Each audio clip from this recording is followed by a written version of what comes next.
Rastafari, Ras John Fari, Ras Johannes here. And today I want to do some vids for my Fokowski82 channel. But before I do that, for the topic I want to discuss, I wanted to give a shout out because this past week on March 1st was the Battle of Adwa when Ethiopia stunned the world.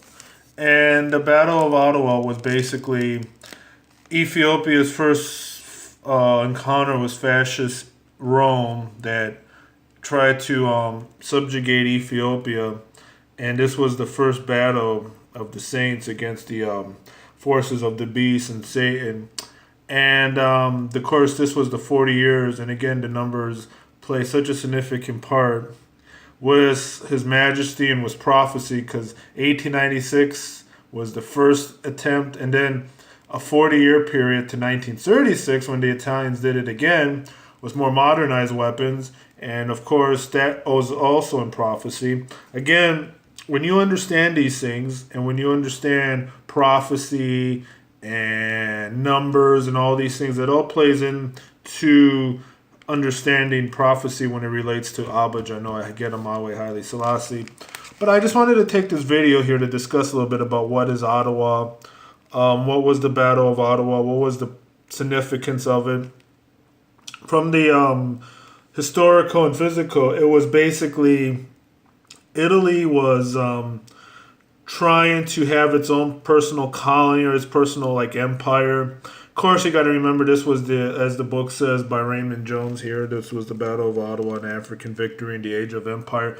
It was a time when the European powers were dividing Africa. The Berlin Conference was 5-6 years before this, and Italy kind of was left and didn't really have any crumbs to get from the table from the other imperialists. So they decided to invade Ethiopia.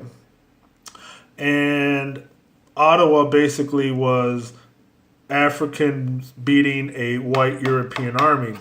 And even the Emperor Menelik, who said, and I quote, that you're going to have to fight, and do you want to be subjugated as how the white man has subjugated other parts of Africa and see what he has done? Are you going to fight for your freedom?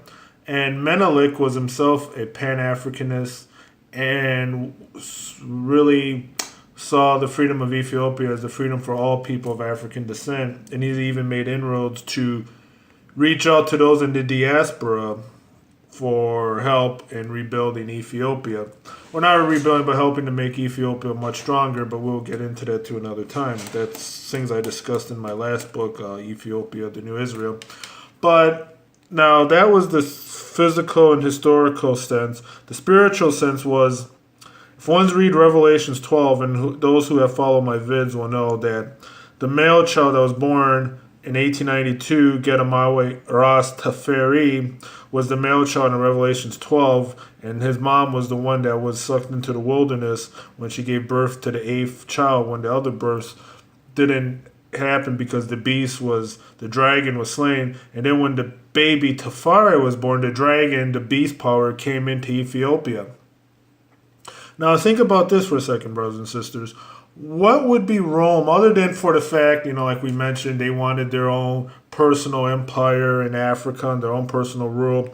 Why would they want to go into Ethiopia to invade also, other than just for a colonial reason? Why I know by a nice understanding of the Holy Irit of Irits is that they wanted to kill the baby Rastafari. Just like Herod wanted to kill the baby Jesus. Again, the dualities in this is unbelievable. And when we study and think about these things, brothers and sisters, we see prophecy happening. Nothing new under the sun. The same beast power, different dispensations. That is also why they went into Ethiopia, was to kill the baby Rastafari. But the spirit of John, the saints, overcame them, as they did again 40 years later. But Battle of Ottawa is definitely special because it's significant of an African army beating a white European army, and it was a shot heard around the world, and it was felt especially here in the diaspora. So give thanks and praise, and I just wanted to give a shout out to this historical day, the Battle of Ottawa. So more to come, brothers and sisters. Rastafari.